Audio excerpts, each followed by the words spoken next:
अब हम यहाँ पे बात करते हैं हाउ अ हैकर और pen tester hide his IP using the VPN. मतलब वीपीएन का यूज करके वो अपनी आईपी कैसे हाइड करते हैं।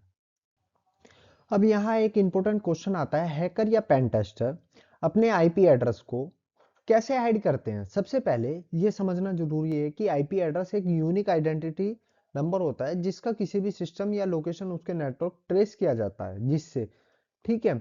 अगर कोई हैकर या एथिकल हैकर या पेन टेस्टर किसी भी प्रोटेक्टिंग टेस्टिंग करता है, ठीक है, तो उसकी रियल आईपी टारगेट सिस्टम के लॉग्स में सेव हो जाती है, तो जो लेकर ट्रेस भी किया जा सकता है। ठीक है, इसी प्रॉब्लम का सॉल्यूशन वीपीएन है।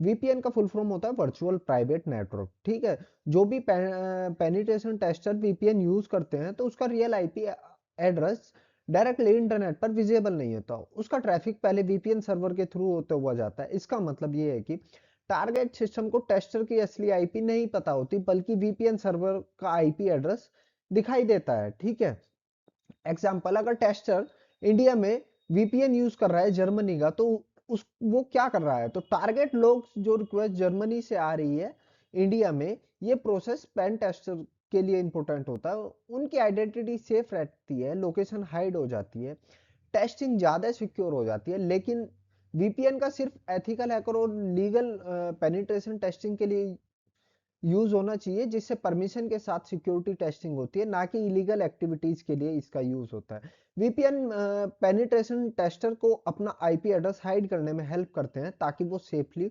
और एनोनिमियस टेस्टिंग परफॉर्म कर सके।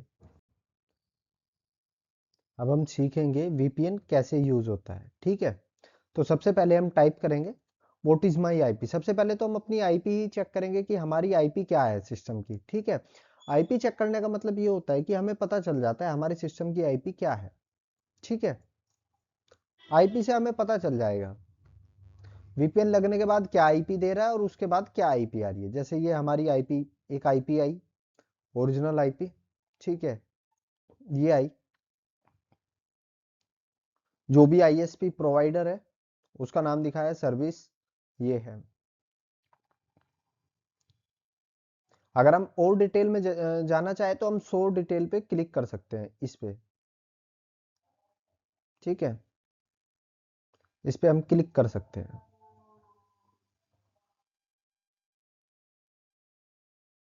इस पे इसको एक्सप्लोर करने का मतलब वही होता है कि आईपी की मोर मैक्सिमम डिटेल निकल सके, ज्यादा से ज्यादा।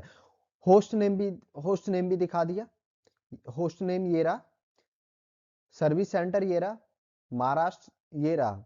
ठीक है, सिटी ये रही, और लॉन्गिट्यूड और लैल्टीट्यूड दिखा दिए। इससे जो लोकेशन निकल जाती है। ठीक है,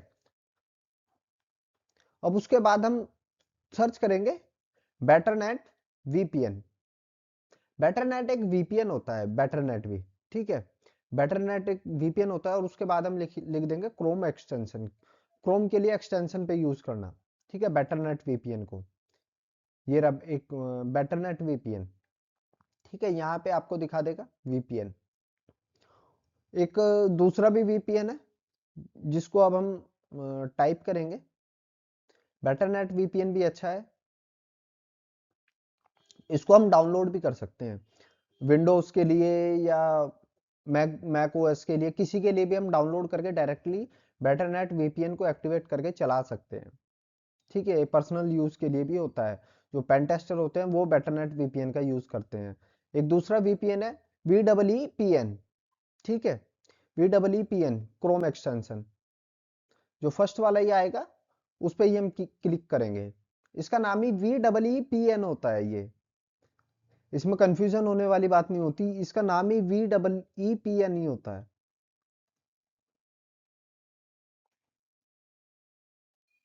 गेट एक्सटेंशन पे हम क्लिक करेंगे उसके बाद।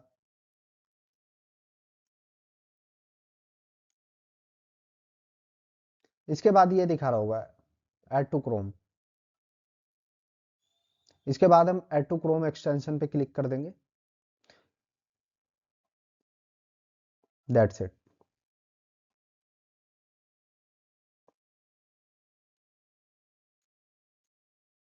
ये टाइम लेगा, 1 या 2 मिनट मैक्सिमम ले सकता है ये ऐड होने में, क्योंकि डाउनलोड होती है फाइल इसकी भी, और वो हमारे क्रोम एक्सटेंशन पे डायरेक्टली अटैच हो जाती है। ठीक है, हम फ्री वाले को कंटिन्यू लिमिटेड करेंगे। ठीक है, देन आफ्टर दैट हम दोबारा उस पर क्लिक करेंगे, इसको एक्सप्लोर करके देखेंगे फ्री वीपीएन होता क्या है। यहाँ से अगर हम इसको एक्सप्लोर भी कर सकते हैं ऐसे करके, देन अगेन क्लिक। ठीक है, हम इसको एक्सप्लोर भी कर सकते हैं, फ्री वीपीएन पे क्लिक। अब यहाँ पे आपको दिखा देगा get started, thank you for installing, ये उसकी पर्पज होता है। किस लिए यूज कर रहे हो, इससे अनोमियस मतलब आपको हाइड रहने के लिए। वीपीएन मेनली इंटरनेट स्पीड के लिए भी यूज होता है, एक्सेस कंटेंट के लिए भी यूज होता है। किस चीज पे यूज कर रहे हो, होम वाईफाई या पब्लिक वाईफाई पे, स्पीड और परफॉर्मेंस के लिए। ठीक है, अगर इंटरनेट की स्पीड आपको ज़्यादा करनी हो तब भी वीपीएन का हम यूज़ कर सकते हैं, कंटिन्यू विथ फ्री। ठीक है, यहाँ से हम इसको कट करके एक्टिवेट करेंगे। जैसे ही हम इसको एक्टिवेट करेंगे, हम यहाँ पे देख सकते हैं कुछ फ्री लोकेशंस है, फ्रांस, नीदरलैंड, रसिया, सिंगापुर, यूके और यूएस। ठीक है, अब जैसे ही हम इसको क्लिक करके एक्टिवेट करेंगे, ये हार्डली 1 मिनट लेता है इसको कनेक्टिंग होने में और स्टार्ट होने में। ठीक है, जैसे ही ये कनेक्टिंग हो गया, आप चेक कर सकते हो व्हाट इज माई आईपी पे जाके टाइप करो व्हाट इज माई आईपी। ठीक है, जैसे ही आप क्लिक करोगे, सर्च करोगे, आपको एक रैंडम आईपी आपके उसकी दिखा देगा ये। ठीक है, ये नीदरलैंड की अब आपके पास आईपी आई है। ठीक है, आप देख सकते हो ये नीदरलैंड वाली आईपी आपकी दिखा रहा है। ये कुछ टर्म्स एंड कंडीशन होती है जिनको करना होता है, ये करते हैं जिनको हम मैक्सिमम।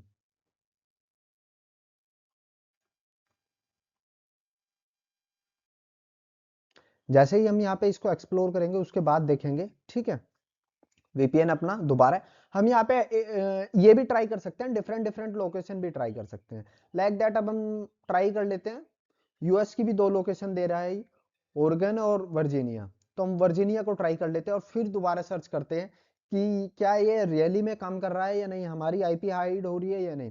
बस ये क्रोम एक्सटेंशन पे इसका ये बेनिफिट है कि केवल ये हमारे क्रोम पे ही अप्लाई होगा वीपीएन। बाकी हम एक्स वाई जेड अगर कुछ भी यूज करेंगे वहां पे ये वीपीएन अप्लाई नहीं होगा। अगर वहां पे आपको वीपीएन अप्लाई करना है तो डाउनलोड फॉर डेस्कटॉप इसको हमें एज ए एप्लीकेशन डाउनलोड करना होगा और उसको पूरे सिस्टम के नेटवर्क पे लगाना होगा। ठीक है, यहाँ केवल हम क्रोम पे लगा रहे हैं, क्रोम एक्सटेंशन के लिए। ठीक है, वो वर्जीनिया दिखा देता है फिर लोकेशन ऐसे देखो। ठीक है, और उसके बाद हम दोबारा क्लिक करके भी चेक कर सकते हैं और कहीं की लोकेशन ले सकते हैं। इस बार हम रसिया की ले लेंगे, रसिया की देख लेते हैं क्या आईपी देता है ये हमें। ठीक है, देन उसके बाद अगर हम रिफ्रेश करेंगे, रिफ्रेश करना जरूरी होता है। रिफ्रेश करने के बाद इसका वेट करना होता है, एक्टिवेट जैसे ही ये हो जाता है उसका वेट करते ही।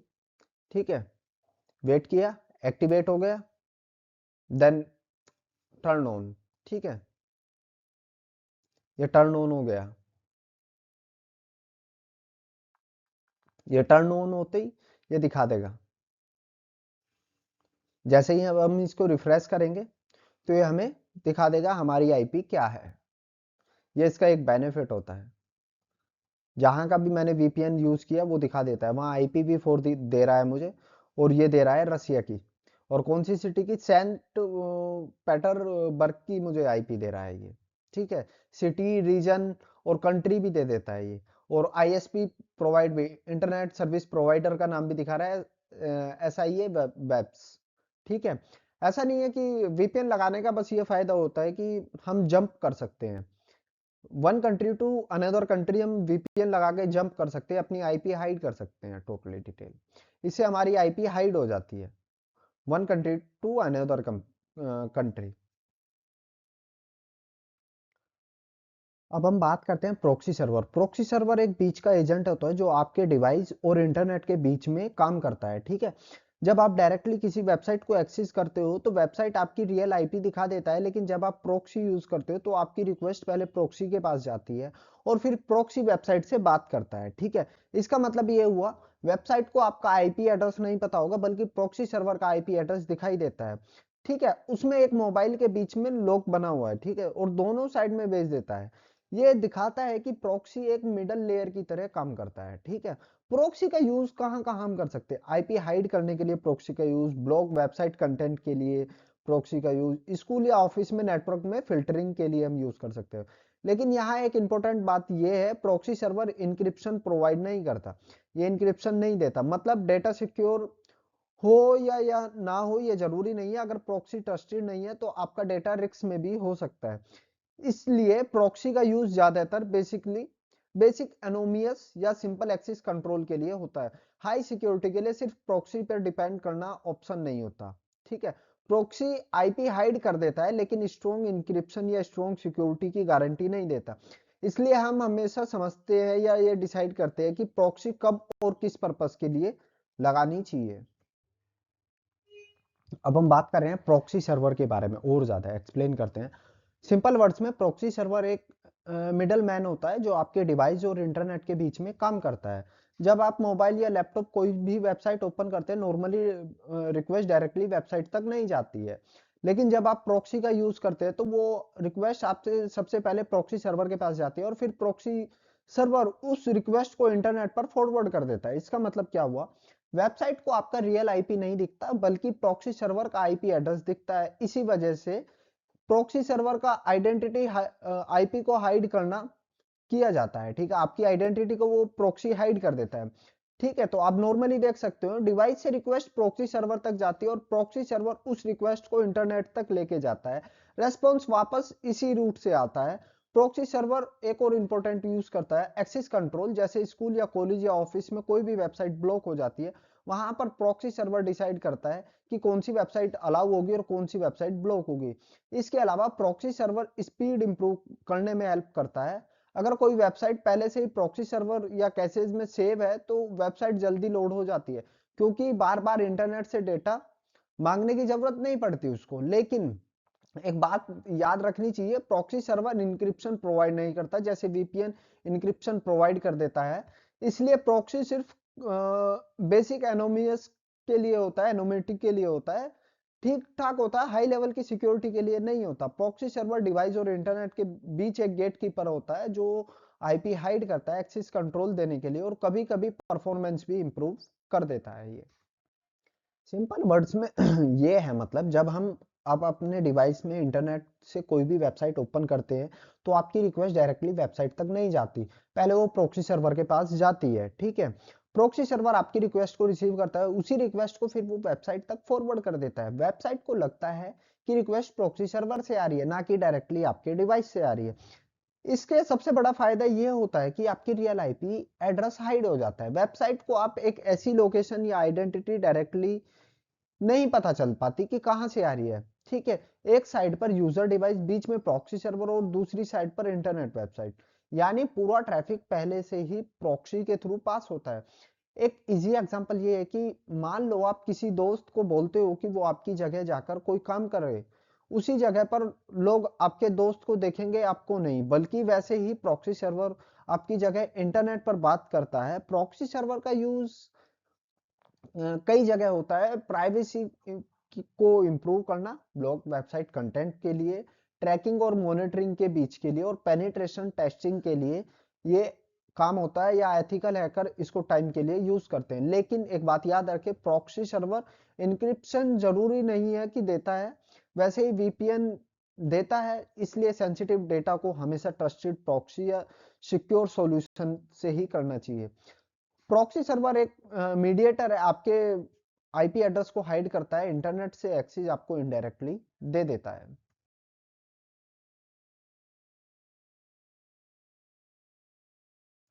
The proxy server act as a layer between you and the website, between being the visitor to the keep anonymous। मतलब आप किसी भी मोबाइल लैपटॉप से या सिस्टम से कोई भी रिक्वेस्ट भेजते हो तो पहले प्रॉक्सी सर्वर के पास जाती है, प्रॉक्सी सर्वर उसको इंटरनेट पर भेजता है।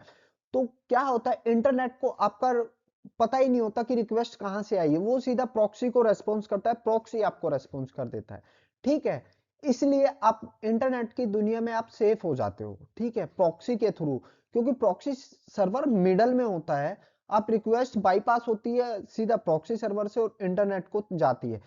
तो इंटरनेट के वर्ल्ड में ग्लोबल ही आपका कोई एड्रेस ही नहीं होगा कि रिक्वेस्ट कहां से आई है और कहां पे जा रही है। ठीक है, केवल इंटरनेट इतना जानता है कि रिक्वेस्ट मेरे पास यहां से आई है और मुझे यहां पे वापस भेजनी है। उसको ये भी पता नहीं होता कि मेरे पास प्रॉक्सी सर्वर से रिक्वेस्ट आई है।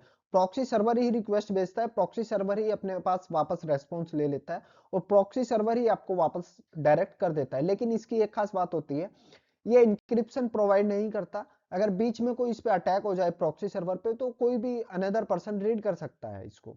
ठीक है, इनकॉग्निट मोड क्या था? Only disable saving your activity data into the cookies and prevent the advertisement popups. मतलब क्या होता है इसका? और proxy server, the proxy server console your total identity. मतलब सबसे पहले हम बात करेंगे जब हम इनकॉग्निट मोड की। जब हम ब्राउजर में इनकॉग्निट मोड ओपन करते हैं तो जनरली लोग सोचते हैं कि अब हम कंप्लीटली अनोमियस हो गए, लेकिन रियलिटी थोड़ा डिफरेंट है। इनकॉग्निट मोड में क्या काम होता है, आपकी ब्राउजिंग हिस्ट्री, कुकीज और टेम्परेरी डेटा सेव नहीं होता। ठीक है, मतलब आप अगर किसी लैपटॉप या मोबाइल से ब्राउजर का यूज कर रहे हो तो इनकॉग्निट यूज कर रहे हो, उससे क्या होगा, ना तो आपकी हिस्ट्री रहेगी, ना लॉगिन डिटेल, ना कुकीज सेव होगी। ठीक है, लेकिन ध्यान देने वाली बात यह है कि इनकॉग्निट मोड में आपकी आईपी एड्रेस हाइड नहीं होती। आपका इंटरनेट सर्वर प्रोवाइडर, वेबसाइट और नेटवर्क एडमिन अभी भी देख सकते हैं तो क्या आप एक्सेस कर रहे हो, क्या क्या आप एक्सेस कर पा रहे हो। अब आता है प्रॉक्सी पर। प्रॉक्सी सर्वर एक मिडल मैन की तरह काम करता है। जब आपके डिवाइस और इंटरनेट के बीच में आप प्रॉक्सी यूज करते हो तो वेबसाइट को आपकी रियल आईपी नहीं दिखती, बल्कि प्रॉक्सी सर्वर की आईपी एड्रेस दिखती है। इसका मतलब क्या हुआ? इसका मतलब ये हुआ कि प्रॉक्सी सर्वर आपकी आइडेंटिटी को काफी हद तक कंसर्न कर देता है, मतलब हाइड कर देता है। ठीक है, और दूसरी चीज, सिंपल लैंग्वेज में बोले तो इनकॉग्निट सिर्फ लोकल प्राइवेसी देता है, जबकि proxy server network level anonymity देता है, प्रोवाइड करता है। मतलब तो अगर आप सिर्फ अपनी हिस्ट्री हाइड करना चाहते हो तो इनकॉग्निट काफी है, लेकिन अगर आप अपनी ऑनलाइन आइडेंटिटी हाइड करना चाहते हो या आईपी हाइड करना चाहते हो तो प्रॉक्सी सर्वर ज्यादा पावरफुल ऑप्शन होता है। इसलिए साइबर सिक्योरिटी और एथिकल हैकिंग में बहुत इंपॉर्टेंट होता है ये। इसका मतलब ये है कि जब आप डायरेक्टली किसी वेबसाइट को एक्सेस करते हो तो वेबसाइट आपकी रियल आईपी एड्रेस और लोकेशन मिल जाती है। ठीक है, लेकिन जब आप प्रॉक्सी सर्वर का यूज करते हो तो आपकी रिक्वेस्ट पहले प्रॉक्सी सर्वर के पास जाती है, ऑब्वियसली जाती है। ठीक है, फिर प्रॉक्सी सर्वर वेबसाइट से बात करता है, आप नहीं बात कर रहे होते। इसका मतलब ये हुआ कि आप नहीं, प्रॉक्सी सर्वर दिखता है। ठीक है, इसी वजह से प्रॉक्सी सर्वर आपकी आइडेंटिटी को हाइड करने में हेल्प करता है। वो आपकी आइडेंटिटी हाइड कर देता है कंप्लीटली। ठीक है, अब अगर हम यहाँ बात करें पेनिट्रेशन टेस्टर या सिक्योरिटी रिसर्चर की बात करें तो उनके लिए प्राइवेसी बहुत इंपॉर्टेंट होती है। टेस्टिंग टाइम के लिए उनकी रियल आइडेंटिटी हाइड हो जाए, रियल आईपी एड्रेस या लोकेशन एक्सपोज नहीं होनी चाहिए। प्रॉक्सी सर्वर यहाँ एक शिल्ड की तरह काम करता है। टेस्टर का एक्शन इंटरनेट पर विजिबल होता है, लेकिन टेस्टर खुद एनोनिमस रहता है। ठीक है, प्रॉक्सी सर्वर टेस्टर की एक्टिविटी को प्राइवेट और सिक्योर बनाता है। इस ट्रैकिंग और मॉनिटरिंग या डायरेक्ट आइडेंटिफिकेशन का रिस्क कम हो जाता है। ठीक है, जैसे आप किसी फ्रेंड को बोलते हो कि वो आपकी तरह काम कर सकता है, वैसे ही प्रॉक्सी आपकी तरह इंटरनेट से बात कर सकता है। ठीक है, इसलिए कहा जाता है कि proxy help tester to keep their activity private and secure. ये एथिकल हैकर और साइबर सिक्योरिटी में एक बेसिक बट पावरफुल कॉन्सेप्ट है।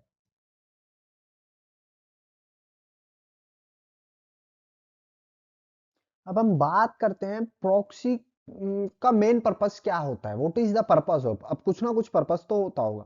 सबसे पहला आता है इंप्रूविंग सिक्योरिटी। प्रॉक्सी एक सर्वर, एक एक्स्ट्रा लेयर की तरह काम करता है। जब आप डायरेक्टली किसी वेबसाइट से कनेक्ट होते हो तो प्रॉक्सी के थ्रू हो जाते हो, तो आपका रियल आईपी एड्रेस हाइड हो जाता है। इससे हैकर के लिए आपके सिस्टम तक डायरेक्टली पहुंचना काफी मुश्किल हो जाता है। अब दूसरी चीज आ जाती है optimization network performance.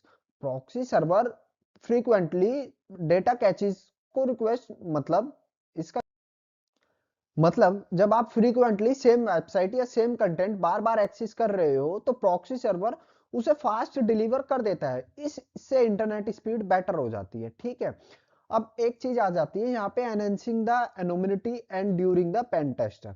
Pen tester testing के दौरान टेस्टिंग अपनी आइडेंटिटी और रियल लोकेशन को हाइड करने चाहते हैं। प्रॉक्सी सर्वर उनकी हेल्प करता है आईपी एड्रेस का मास्क करके, ताकि टेस्टिंग और सेफली और एनोनिमस रह सके। अब यहाँ पे दूसरा पॉइंट आ जाता है, enhance the privacy. Proxy server आपकी ब्राउजिंग एक्टिविटी को डायरेक्टली एक्सपोज होने से बचा देता है। ठीक है, वेबसाइट को आपका असली डिवाइस या लोकेशन एग्जैक्ट मालूम नहीं होता, जिससे प्राइवेसी काफी हद तक मेंटेन हो जाती है, उसको पता ही नहीं होता। ठीक है, अब दूसरा आ जाता है यहाँ पे एक्सेस कंट्रोल। ठीक है, ऑर्गेनाइजेशन और कंपनी में प्रॉक्सी सर्वर का यूज करती हैं ये कंट्रोल के लिए, कौन सी वेबसाइट एक्सेस होगी, कौन सी वेबसाइट एक्सेस नहीं होगी। प्रोडक्टिविटी इंप्रूव होती है और अनवांटेड वेबसाइट ब्लॉक हो जाती है। ठीक है, अब नेक्स्ट पॉइंट आ जाता है content filtering. Proxy server harmful या अडल्ट या अनवांटेड कंटेंट को फिल्टर कर सकता है। स्कूल, ऑफिस और साइबर कैफेज में फ्यूचर के लिए यूजफुल होता है। उसके बाद आ जाती है कैशिंग। कैशिंग का मतलब होता है डेटा को टेम्परेरी स्टोर करना। प्रॉक्सी सर्वर पॉपुलर कंटेंट को कैशेज में रख लेता है, जिससे नेक्स्ट टाइम आप रिक्वेस्ट या रेस्पॉन्स आपको फास्ट मिल जाता है। अब यहाँ पे आ जाता है लोड बैलेंसिंग। ठीक है, जब आप बहुत सारे यूजर एक ही सर्वर को एक्सेस कर रहे होते हो, तो प्रॉक्सी सर्वर ट्रैफिक को डिफरेंट डिफरेंट सर्वर्स में डिस्ट्रीब्यूट कर देता है। इससे सिस्टम ओवरलोड नहीं होने से बच जाता है। और लास्ट पर्पस होता है एनोमिटी। प्रॉक्सी सर्वर यूजर की आइडेंटिटी को हाइड करता है, ऑनलाइन ट्रैकिंग से बचाता है। ये future specially privacy focused user और सिक्योरिटी प्रोफेशनल में काफी इंपॉर्टेंट होता है। तो ओवरऑल प्रॉक्सी सर्वर सिर्फ एनोमिटी नहीं के लिए नहीं होता यूज, बल्कि सिक्योरिटी, परफॉर्मेंस, प्राइवेसी और कंट्रोल के लिए भी एक्सटेंसिवली यूज किया जाता है ये। अब हम बात करते हैं how the proxy servers work, यानी प्रॉक्सी सर्वर एक्चुअली काम कैसे करता है। जब जब भी हम अपने मोबाइल या लैपटॉप से किसी वेबसाइट को एक्सेस करते हैं, तो नॉर्मली आपका डिवाइस डायरेक्टली वेबसाइट सर्वर से कनेक्टेड हो जाता है। लेकिन जब आप प्रॉक्सी का यूज करते हो, तो प्रोसेस थोड़ा चेंज हो जाता है। सबसे पहले यूजर के डिवाइस से एक रिक्वेस्ट जनरेट होती है, जैसे HTTP रिक्वेस्ट जनरेट हुई किसी भी वेबसाइट या ऑनलाइन सर्विसेज को एक्सेस करने के लिए। लेकिन ये रिक्वेस्ट डायरेक्टली इंटरनेट पर नहीं जाती। इस रिक्वेस्ट को पहले रिसीव करता है प्रॉक्सी सर्वर। प्रॉक्सी सर्वर एक मिडल मैन की तरह काम करता है, यानी आपके और इंटरनेट के बीच में एक एक्स्ट्रा लेयर ऐड ऑन कर देता है। अब प्रॉक्सी सर्वर क्या करता है, ये आपकी रिक्वेस्ट को चेक करता है, कि फिल्टर करता है, और फिर अपनी आइडेंटिटी से उसको रिक्वेस्ट वेबसाइट को भेज देता है, सर्वर तक फॉरवर्ड कर देता है। इसका मतलब ये होता है कि वेबसाइट को आपकी रियल आईपी एड्रेस नहीं पता होती, बल्कि प्रॉक्सी सर्वर का आईपी एड्रेस दिखता है। जब आप वेबसाइट को रेस्पॉन्स भेजते हो, जैसे वेब पेज डेटा, तो पहले रेस्पॉन्स प्रॉक्सी सर्वर के पास आता है, और प्रॉक्सी सर्वर उस डेटा को आपके डिवाइस तक फॉरवर्ड कर देता है। इससे पूरा प्रोसेस ये है कि सबसे बड़ा फायदा ये होता है प्राइवेसी और एनोनिमस। आपकी रियल आइडेंटिटी और लोकेशन वेबसाइट से हाइड हो जाती है। इसी वजह से प्रॉक्सी सर्वर को पेनिट्रेशन टेस्टर, सिक्योरिटी रिसर्चर और प्राइवेसी फोकस्ड यूजर यूज करते हैं। यूजर से पहले रिक्वेस्ट जाएगी प्रॉक्सी सर्वर, प्रॉक्सी सर्वर के बाद जाएगी इंटरनेट, और इंटरनेट से रिक्वेस्ट वापस आएगी प्रॉक्सी सर्वर, और प्रॉक्सी सर्वर से वापस रिक्वेस्ट आएगी यूजर के पास। ठीक है, इस एक्स्ट्रा लेयर की वजह से आपका डेटा ज्यादा कंट्रोल्ड और मॉनिटर सिक्योर्ड में ट्रैवल करता है। इसीलिए proxy server online security testing और एनोमिनेट के लिए काफी इंपॉर्टेंट रोल प्ले करता है। प्रॉक्सी सर्वर कैसे काम करता है, यूजर रिक्वेस्ट मतलब आप कोई एक यूजर है, उसने सबसे पहले कहाँ रिक्वेस्ट भेजेगा, वो प्रॉक्सी पे रिक्वेस्ट भेजेगा। ठीक है, उसकी आईपी कहाँ पे जा गई, प्रॉक्सी के पास उसकी आईपी गई, प्रॉक्सी के पास उसका एक रिकॉर्ड हो गया। ठीक है, यूजर सबसे पहले प्रॉक्सी के पास रिक्वेस्ट भेजेगा, देन उसके बाद क्या करेगा, देन उसके बाद प्रॉक्सी पर आपने रिक्वेस्ट भेज दी, देन प्रॉक्सी रिक्वेस्ट करेगा इंटरनेट पर। ठीक है, प्रॉक्सी अपनी आईपी से रिक्वेस्ट करेगा इंटरनेट पर। प्रॉक्सी ये नहीं बताएगा इंटरनेट पर कि किसने मेरे पास रिक्वेस्ट भेजी है, कौन एक्सेस करना चाहता है। प्रॉक्सी अपनी आईपी से रिक्वेस्ट करेगा, अपनी आईपी से जो डेटा चाहिए होगा, जैसे आपने कोई वेबसाइट ओपन करनी है, तो वो इंटरनेट पर डायरेक्टली प्रॉक्सी उससे बात करेगा, और वो आपको डायरेक्टली प्रॉक्सी प्रोवाइड करेगी। देन यहाँ पर आ जाता है फॉरवर्डिंग।